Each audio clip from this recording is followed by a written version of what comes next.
Bonjour à tous. Hello, everyone. Very happy to be here with you for this webinar series for Finance for Tomorrow. We are today having a webinar on biodiversity finance for investors in post-2020 framework. So thank you very much for attending this webinar. My name is Gautier Quéru. I am the speaking in my capacity as pilot for the Biodiversity and Natural Capital Group of Finance for Tomorrow. And as part of this webinar series, we are happy here today to discuss about biodiversity. Even if the political agenda of the so-called super year for nature has been a bit disturbed by the COVID-19 crisis, I think the mobilization of the private sector is more essential than ever to support and sustain the ambition of a global biodiversity framework. And to discuss this very interesting topic today, we are very happy to have two distinguished guests who will contribute to the webinar and share their views and insights on biodiversity and finance. First, we have the pleasure to have Mrs. Odile Conchou, expert for biodiversity and resource mobilization at the UN Environment Secretariat of the Convention on Biological Diversity. Odile will share in particular insight about the international negotiation process and the possible ways for the mobilization of financial players. And the second participant is Mr. Edward Perry, who is Analyst for Biodiversity, Land Use and Ecosystems Program at the Environmental Directorate of OECD. And Edward will present the recently published report on global biodiversity finance. So we'll have two presentations from Odile and one from Edward. And then we'll have a Q&A session. We'll try to make it as interactive as possible. So thank you again for your attention. And Odile, the floor is yours. There are supposed to be slides that should be uploaded. So up to you. Thank you. Thank you, Gautier, for the introduction. I'm really happy to be here with you today. Can you see my slides? Yes. Okay. Excellent. And thank you to Finance for Tomorrow to invite me to present the CBD process, to give you an overview of where we are with the CBD process, and to see and discuss with you to see how the financial sector can get involved in this process. So let me first present the CBD process to all of you. CBD, that's the Convention for Biological Diversity. That's one of the three conventions of Rio. It comes from the Rio event, you remember, perhaps in 1992. For those who were there, that's a United Nations body. And every 2 years, it organizes a COP, as for the climate. Climate, it's every year, but for the biodiversity, that's every 2 years.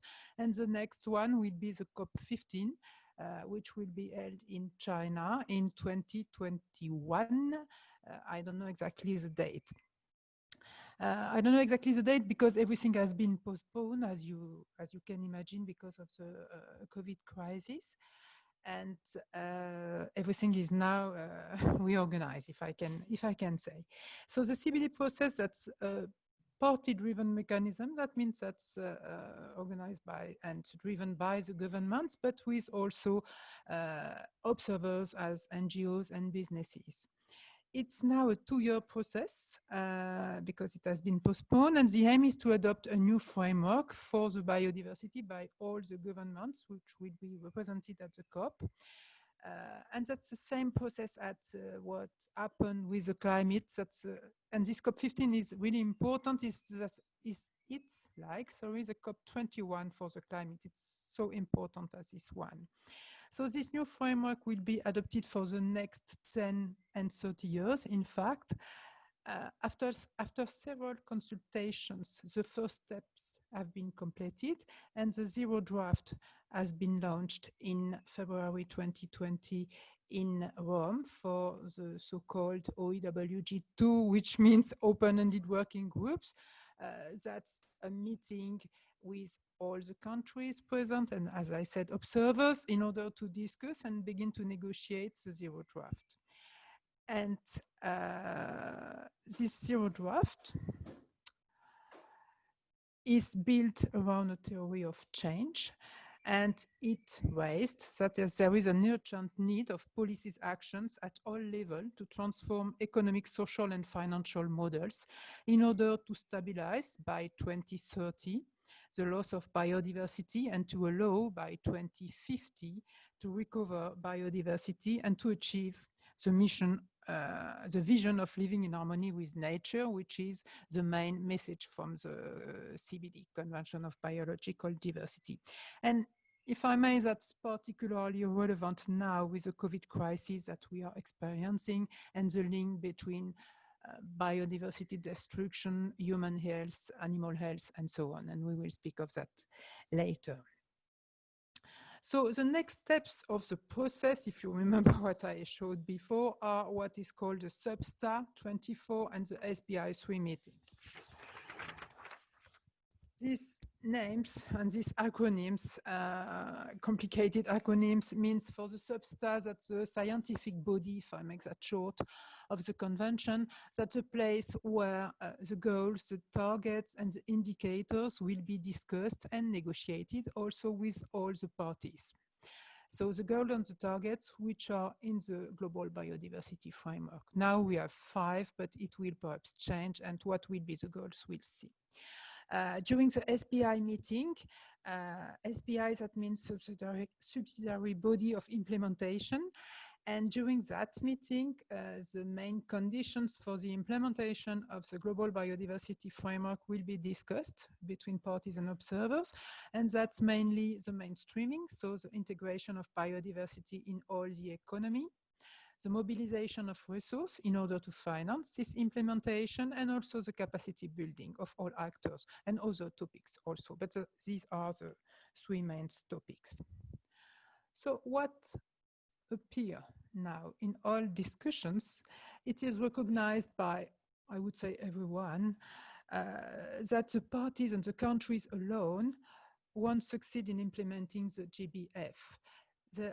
That means that all type of actors have to be involved in the design, but above all in the implementation of the GBF, of the fight against biodiversity loss, if I may say that.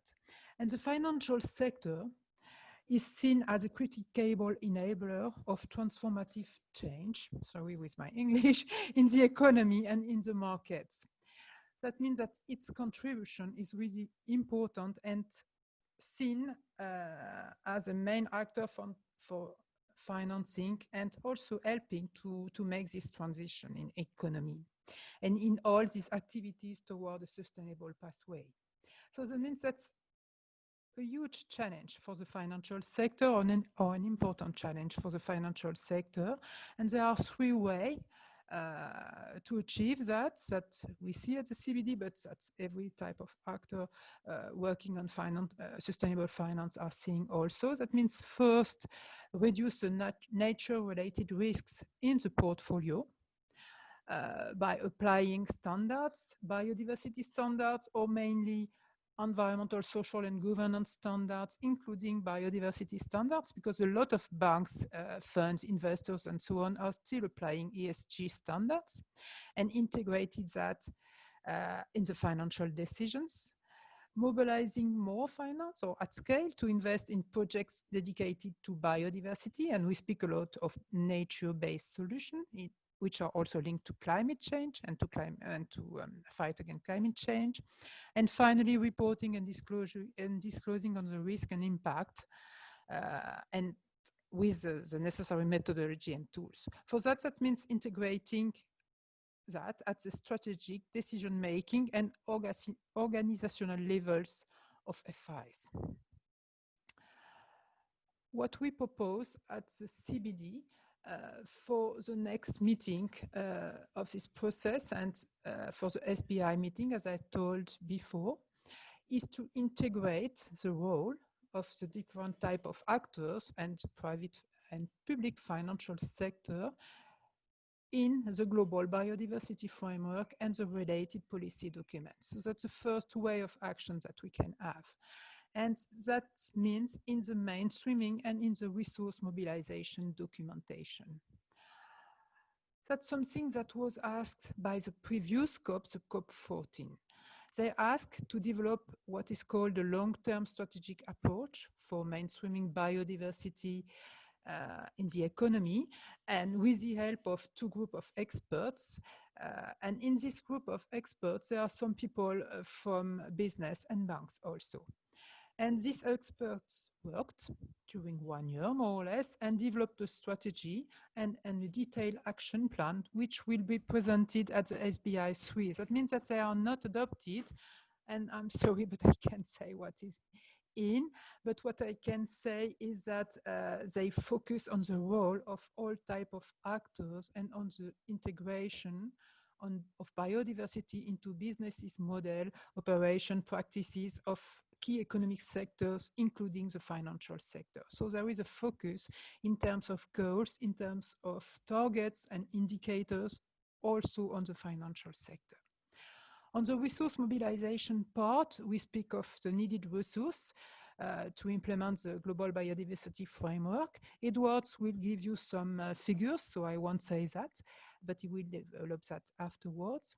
But for that, the COP14 asked also that the CBD, the Secretariat, recruit a panel of experts in order to give some proposal to the Secretariat and to the co-chairs of this work to define a strategic approach.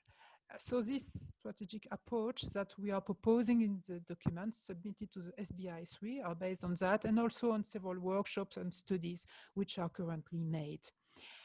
And it's based on three crucial components.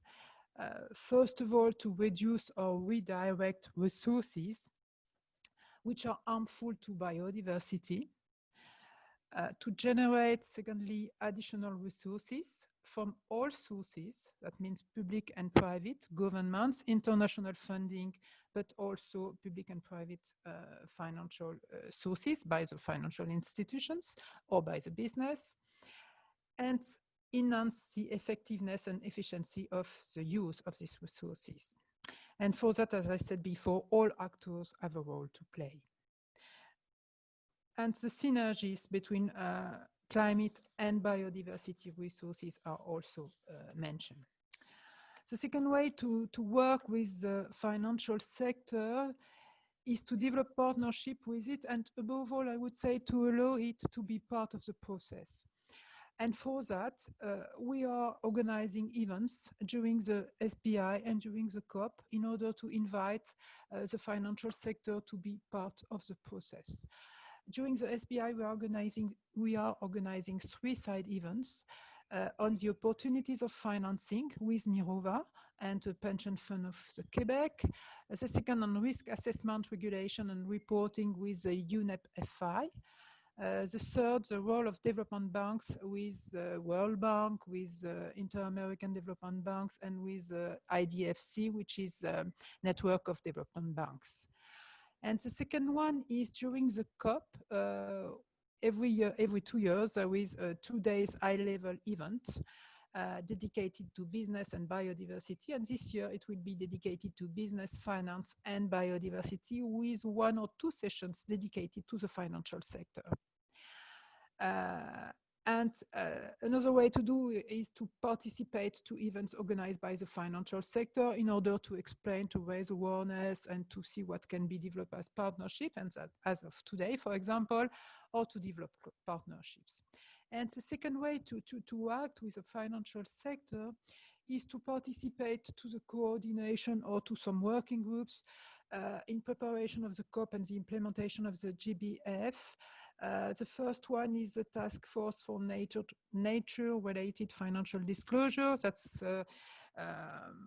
new and arriving and based more or less on the model of the TCFD for the climate, which would allow the financial sector to report, first of all, to act, and after that to report and disclose on the risk and impact of their actions on biodiversity. And we or thinking of developing other action as a platform, exchange of experience, training, harmonization, and promotion of tools, and so on.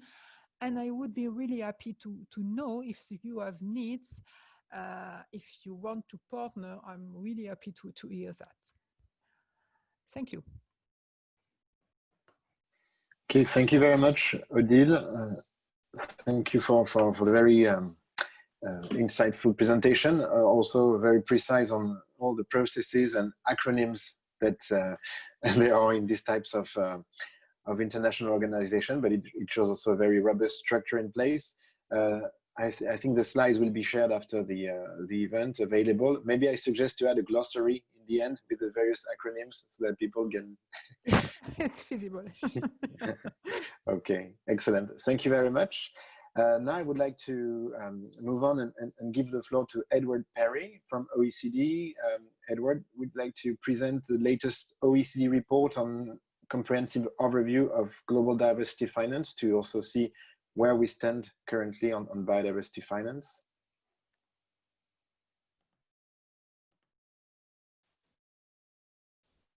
Thank you very much. Gautier, can you see my screen? Yes, absolutely. There we are. Great. Well, thank you, Gautier, and good afternoon, everybody. I'm very pleased to join you today for this webinar. Thank you to Finance for Tomorrow for the invitation and for organising the event. Human health, well-being, our businesses and economy are deeply rooted in biodiversity. Yet we have destroyed and continue to destroy vast areas of ecosystems. Approximately 25% of plant and animal species are now threatened with extinction. So clearly, too much finance is flowing to activities that harm biodiversity. Too little finance is flowing to activities that safeguard and protect our biodiversity. But just how much are we actually spending globally on safeguarding our biodiversity? That's the question we asked in our report, a comprehensive overview of global biodiversity finance. Now, allow me first just to provide some context to this project. Last year, the French G7 presidency put biodiversity on the G7 agenda for the first time to try and build momentum in advance of CBD COP15 and the adoption of a post-2020 agenda. And they invited OECD to prepare this report on biodiversity finance in the economic and business case for action, a bit of a mouthful, to help inform the discussions of the G7 environment ministers. So this report highlighted the strong economic and business case for biodiversity action, and also provided some preliminary numbers on biodiversity finance based on readily available information. We also put forward 10 recommendations for scaling up action and finance, which I encourage you to take a look at. Subsequently, the G7 environment ministers and France invited the OECD to complete a comprehensive overview of global biodiversity finance. And that's what I'm going to present to you today. Estimating global biodiversity finance flows is particularly complicated. The finance landscape for biodiversity is complex. It involves sources of finance, intermediaries such as asset managers and institutional investors, and also implementers, so those entities that are implementing the biodiversity actions such as conservation NGOs, companies, government agencies, and so forth. Now, these actors can then draw on a range of finance instruments such as grants, subsidies, equity and debt, and also mechanisms such as payments for ecosystem services and biodiversity offsets to help mobilize and channel finance towards biodiversity. Now, due to gaps in data and reporting, it's not possible to assess expenditure at any one point across this finance value chain, for lack of a better word. So what we did is we pieced together data from across the entire value chain taking into account potential for double counting. OECD's estimate for biodiversity finance in this report is $78 to $91 billion per year. To give you a sense of scale, that's about 0.1% of global GDP. The majority of this finance is coming from public domestic, as in the form of public domestic finance. So it's coming from governments. 81 governments, including the majority of OECD and G20 countries, spend about $88 billion per year on biodiversity. Public international finance accounts for about 5 to 10% of these overall flows. This is mainly in the form of bilateral biodiversity-related ODA, official development assistance. But our estimate also includes multilateral ODA and also some non-concessional flows, both bilateral and multilateral. Our private finance estimate is 6.3, excuse me, trying to remove my own image from my screen so I can see my slide. There's 6.6 to 13.6 billion per year. And this covers things like expenditure on sustainable forest certification, payments for ecosystem services, biodiversity offsets, philanthropic funding for biodiversity, and also private finance that has been leveraged by the public international finance. So things like Global Environment Facility, GEF, through their projects, as well as bilateral ODA. Now, I want to stress that this estimate is conservative due to gaps in data, but I think it does provide us with a sense of scale for biodiversity finance. So we're spending about $78 to $91 billion per year on biodiversity. Meanwhile, governments are spending about $500 billion per year in the form of harmful subsidies for biodiversity. So this includes things like fossil fuel support, some forms of agriculture and fisheries support. Take OECD countries, for example, in 2017 it was, these countries were spending about $230 billion on agricultural subsidies. Of that, about half, or $116 billion, was categorized as, by the OECD, as potentially most harmful to the environment. Allow me just to stress here that this $500 billion figure is really just looking at government subsidies, government support. If you were to look across all public and private finance, the flows that are actually harmful to biodiversity would be significantly larger. So I think the key message here is that the biodiversity finance challenge is not just about scaling up finance for biodiversity.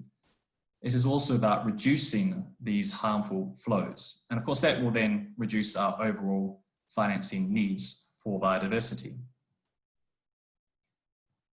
Going through this exercise, we realized that there is a need to improve our assessment, tracking and reporting of biodiversity finance. And we put forward 5 recommendations for consideration. Allow me just to touch on 3 of these very briefly now. So firstly, we see a need for developing and agreeing on an internationally harmonized approach for assessing and tracking public biodiversity finance. And there are existing frameworks out there, such as the SAPA, which is on classification of environmental protection activities. And we should really look to build on these rather than starting from scratch.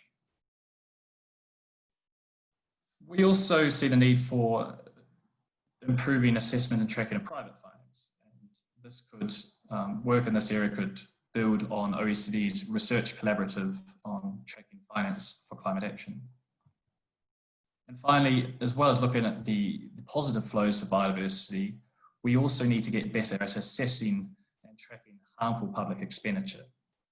And so the OECD is developing guidance at the national level to help countries identify and assess their harmful subsidies on biodiversity. Before I wrap up, I just want to report back on a conference we held last month, jointly with the UNDP. So the 4th Global Conference on Biodiversity Finance brought together over 500 participants covering 73 countries with the aim of sharing experiences and lessons learned and looking forward to see how we can scale up biodiversity finance and better track biodiversity finance in the future. Some of the key messages coming out of this were, firstly, reforming subsidies harmful to biodiversity. Second, the need to scale up action and finance for biodiversity from all sources, both public and private. And thirdly, to ensure existing spending is actually effective and efficient. So if you missed the event or just want to jog your memory, refresh your memory, click on the link below and you can find recordings of the event, presentations, the agenda, you name it, it's there. So I'll finish there and leave you with the links to a couple of biodiversity finance publications from the OECD. Thanks very much, Gautier. Over to you. Thank you, Edward. Very, very interesting as usual, and with very nice pictures and good presentation. And it's interesting really to see that there is a real sources from what is doing harm to biodiversity, from this to what is doing good to biodiversity, and is really an important systemic change that is probably needed to shift the trillions, as we say usually. So based on this two very good presentation, I suggest we start a Q&A session. I have a few ones to ask to the panelists, and then we can open probably the questions to also participants through the interface online. And I can see that there are already exchanges and a specific question that are requested on documentation. But maybe first to start this Q&A part, obviously, the elephant in the room is also the COVID-19 crisis. It has been, as we said in the introduction, changing the overall agenda schedule for the year 2020, with many conferences postponed. And also we see many articles and reports from scientists, experts, showing the link with the deforestation, with the loss of biodiversity on the one hand, and with multiplication of pandemics, zoonoses in French, and so which add another layer of urgency for protecting biodiversity, and also shows the more holistic approach that needs to be taken. So really, as a first question, how do you perceive the crisis from an environmental perspective, and what could be done to ensure a holistic approach to the various challenges ahead? Edward, a few ideas? Very topical, thanks, Gautier. Well, you're absolutely right. There is a clear link between biodiversity and the outbreak of infectious diseases, and we've seen that with multiple infectious diseases. And I think what COVID-19 has done is it has shown our vulnerability to systemic risks, and also the flawed relationship we have with nature. You're seeing governments now committing trillions to the recovery process, trying to put people back into jobs. And I think this is a key opportunity to reflect on a relationship with nature. Governments essentially have a decision to make. We can go back to the pre-COVID model, potentially even exacerbating the pre-COVID model, which will lead to future pandemics and other crises. Or they could take another path and really build more sustainability and resilience into the system. One that recognizes the value of nature for businesses, economy, and society at large.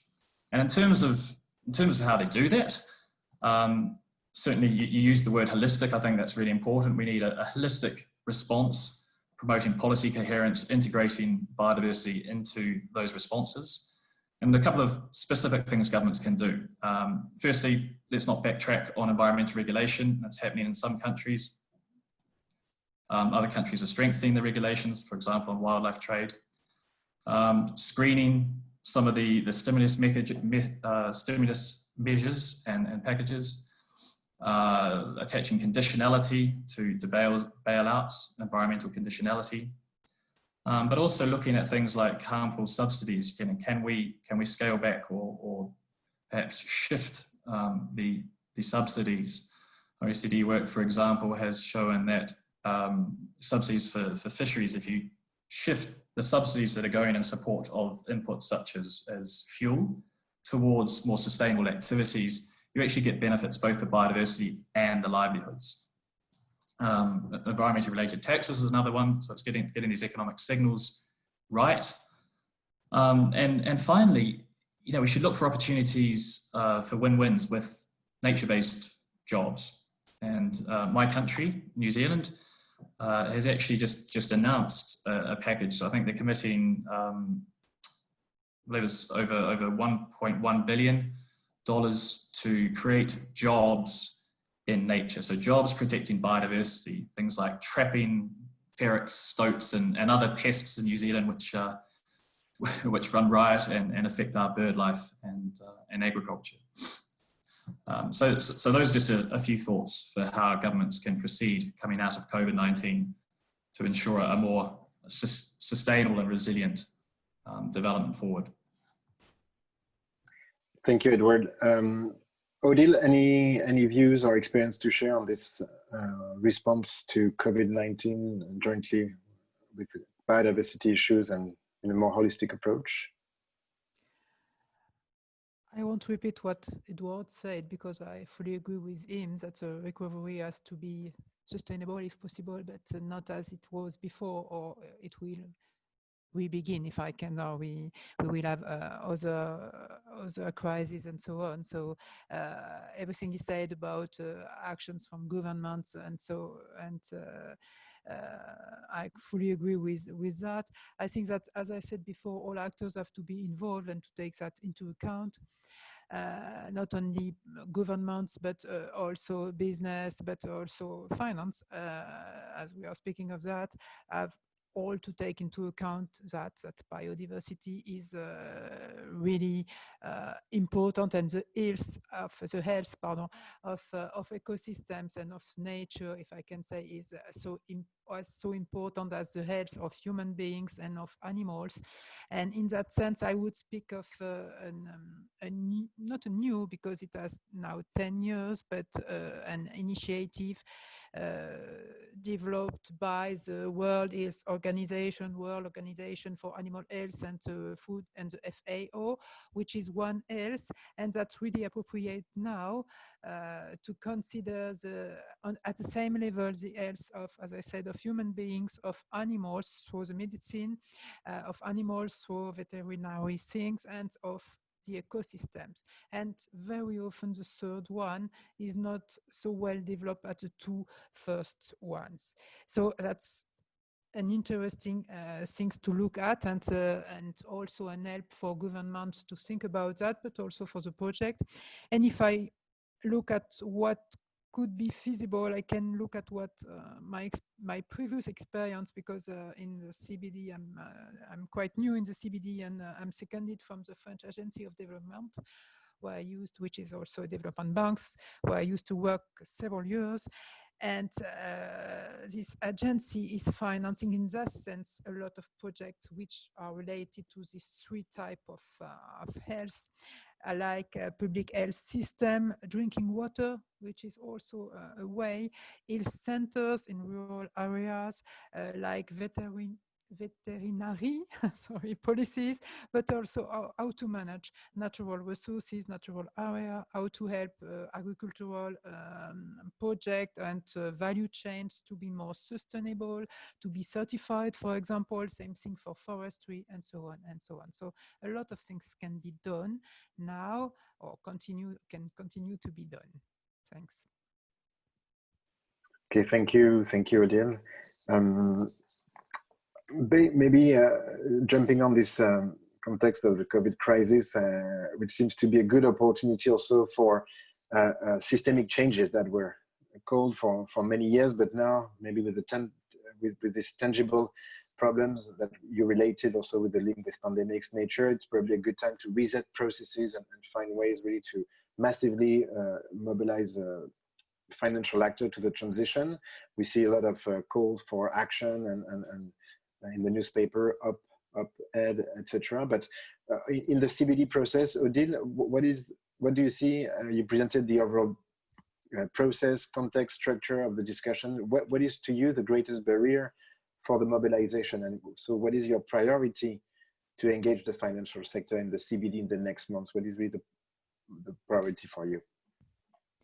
Yeah, as I said in my presentation, in the CBD process, the parties, that means the governments, and the governments, that's mainly ministries of environment and sometimes ministries of foreign affairs, NGOs, business and UN bodies which are present.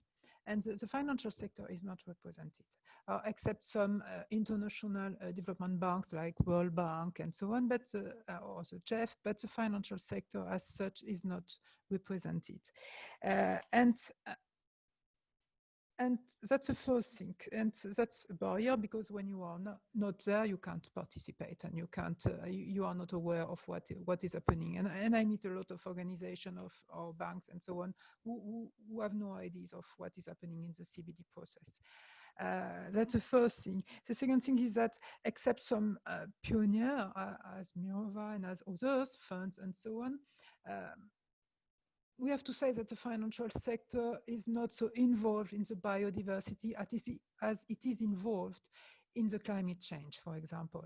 And it has also to evolve, but that means that people have also to understand why it's important to take into account these risks and why it's important to finance more things in terms of biodiversity. So raising awareness is also a second important point. And also, when I speak to this financial organization, as I say, they don't know exactly what is happening in the CBD, but what I see on the CBD part now that I'm on the other side, if I can say, is that a lot of persons don't know exactly what above all the private financial sector is doing or could do. And so there is a need to connect, a need to speak and to exchange. So in that sense, as I said before, that's why we are organizing now side events during the next meetings and at the COP in order to allow the financial sector to be there, to present what they are doing, to present also their challenges, because the financial sector need also enable conditions from the governments, the taxes and so on, which are perhaps not everywhere in place. Need also that the central banks help and define what can or has to be also. So a way to meet, a way to exchange, and if they are organized, they could apply as observers to be accredited. And when you are accredited as an observer, which means not government, you can also give your opinion, you can also participate to the discussion, not as the countries, but you can say things and participate to the design of the GBF, and after that think to the implementation. So you see there are different ways to do, and that's why we are trying to help in that sense. And as I said before, we are here also to help. We are doing that for the business.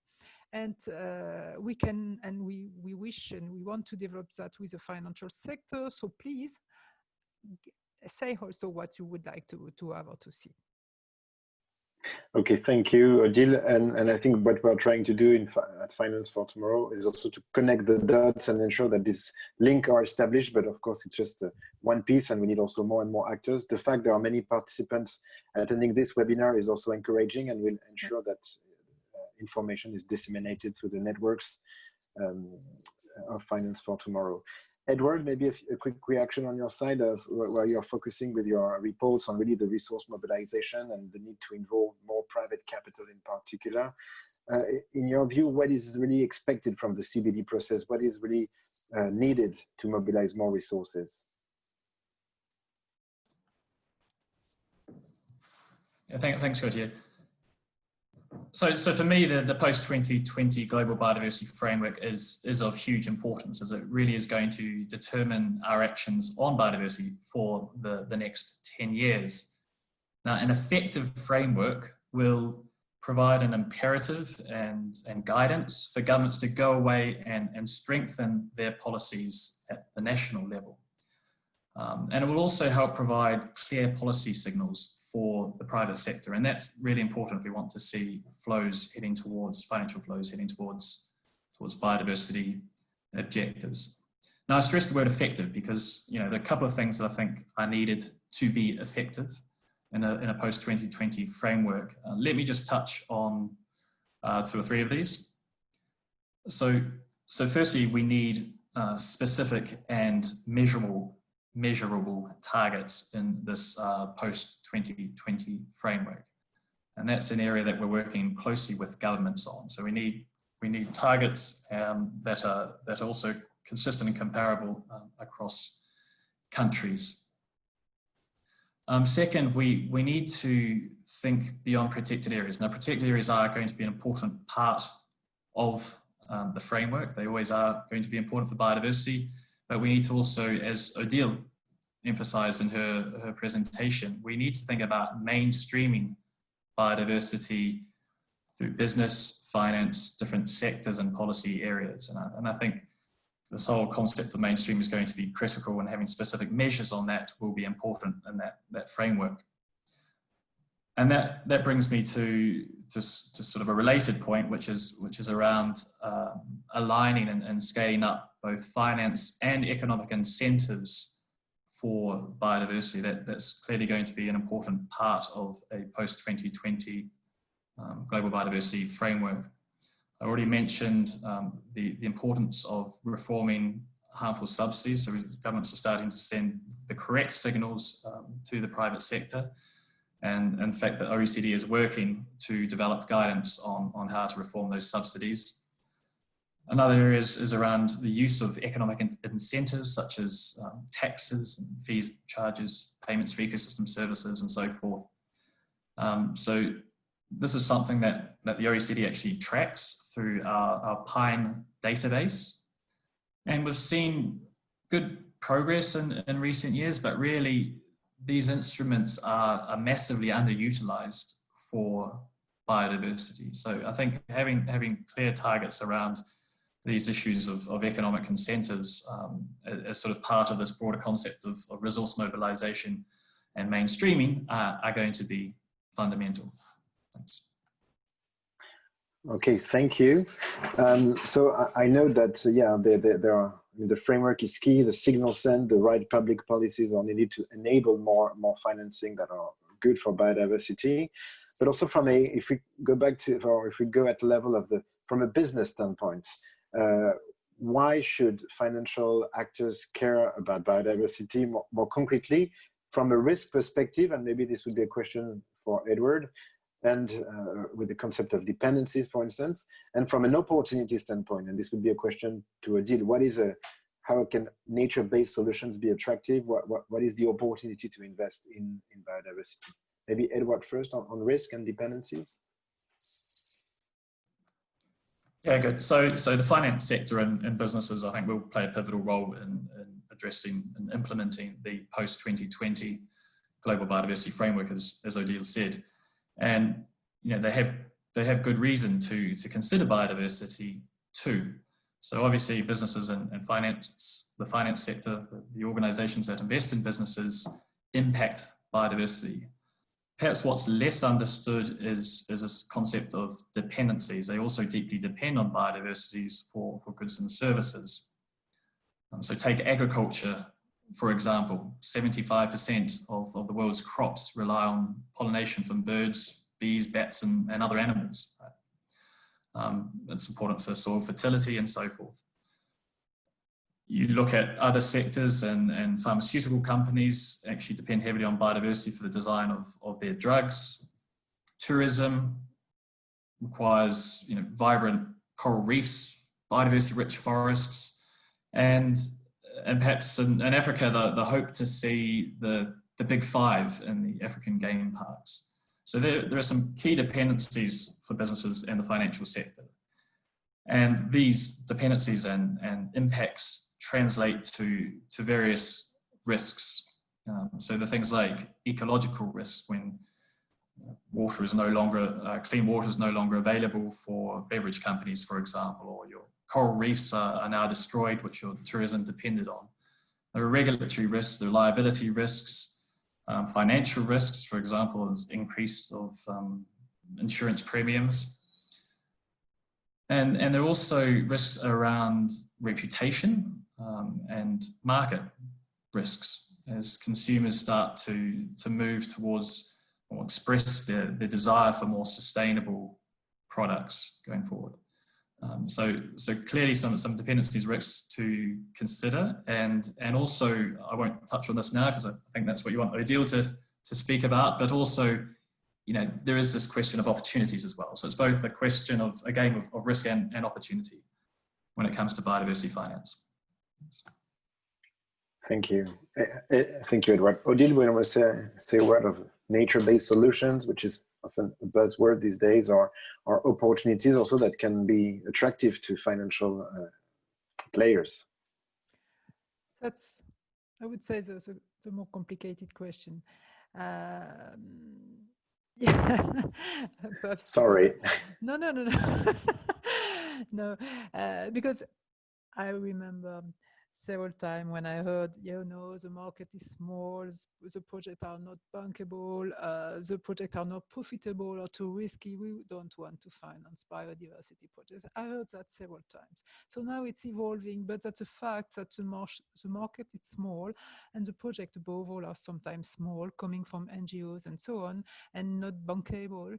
So that's perhaps the first difficulty. And there are organizations, and that's really interesting, as IUCN, which are now helping some NGOs to develop, or NGOs or other project leader to develop projects in order for them to be bankable and to be able to be submitted to banks in order for them to finance the project. So that's perhaps one first thing. And after that, you know, I remember, I don't know if it's an answer, but I remember, and my colleague is here listening to us, but working with a bank in Turkey in order to develop CSR lines or loans, RSE in French. And at the beginning, they didn't want to, told us, as every time I was speaking with banks, no, we will lose markets and so on. And we push them with a lot of incentives. We are AFD, the development banks, to develop that. And finally, they came in and became a big player in that sense, because they found a market, they developed specific products, they incentivize SMEs and the big companies in order to apply that, they help them to be certified and worked with partners and so on. And finally, they developed for them a market, and it was quite successful, even if at the beginning they told me, but are you crazy? You don't know our country, you don't know, and so on. And so perhaps if I may, I would say, as you are doing, Gautier, but perhaps it's a question of daring, testing, partnering. Partnering, why not with NGOs as I don't know if I can say names, but WWF, IUCN, they are working with business.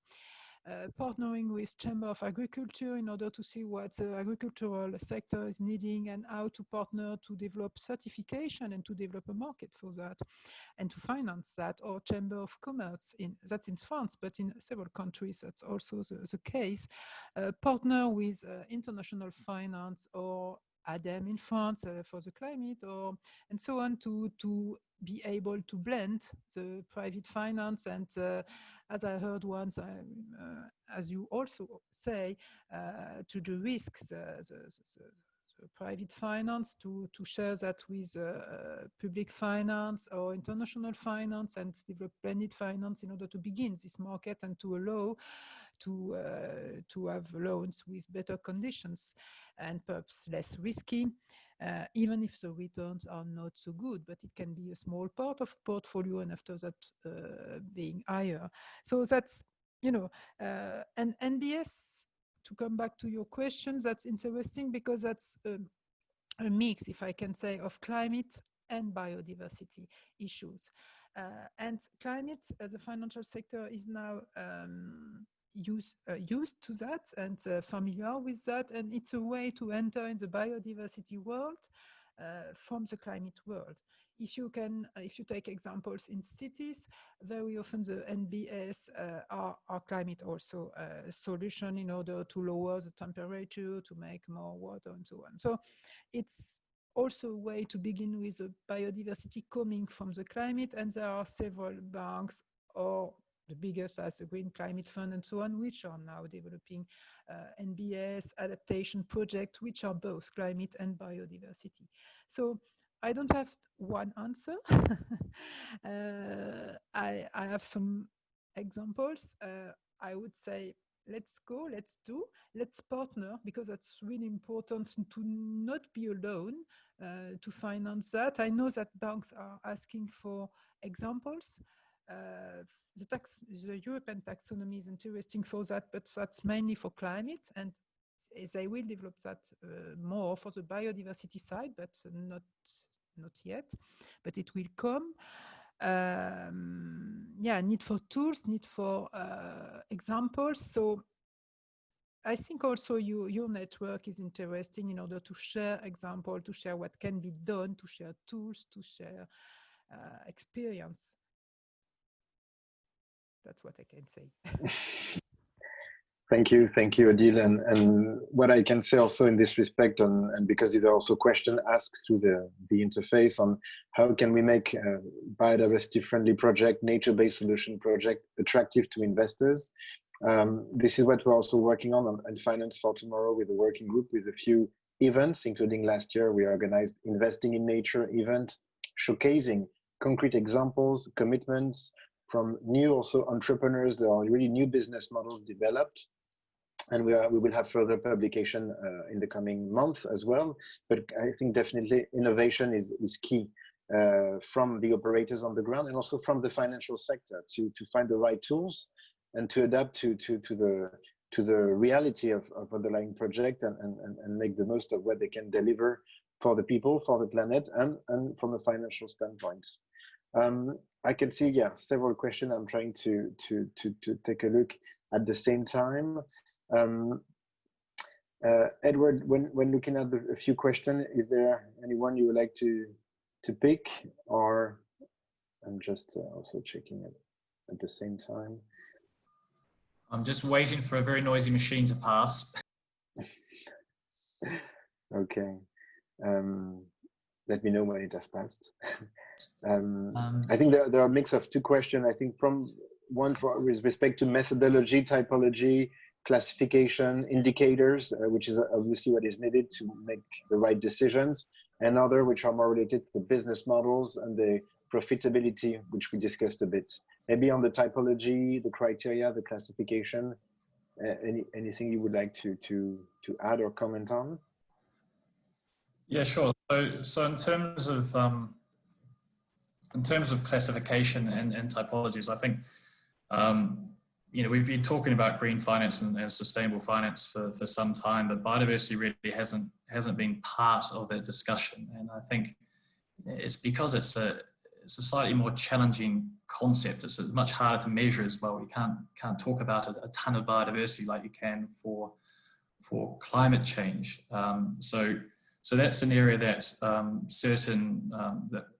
actually a few a French organization, a few other organizations are working on to better develop metrics and indicators for biodiversity.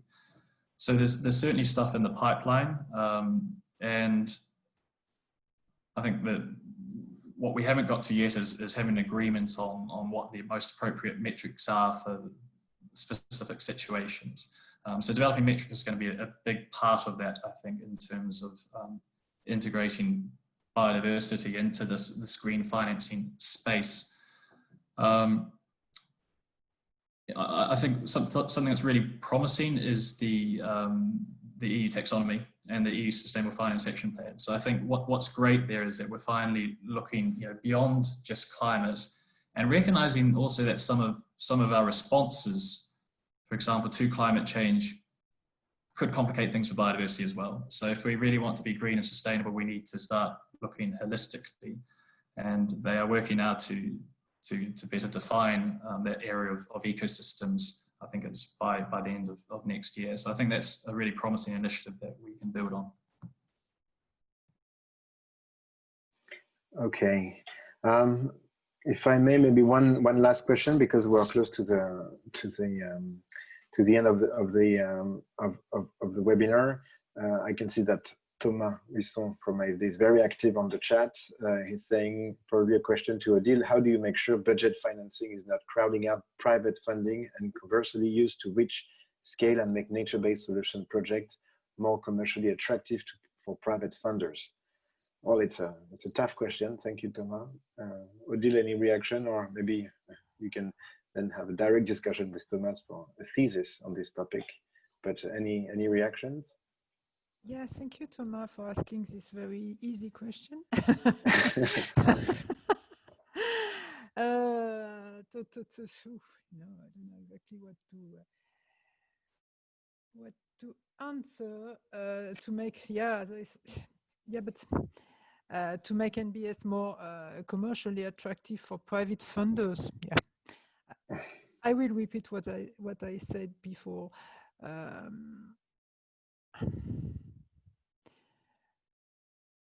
It's not sure that they are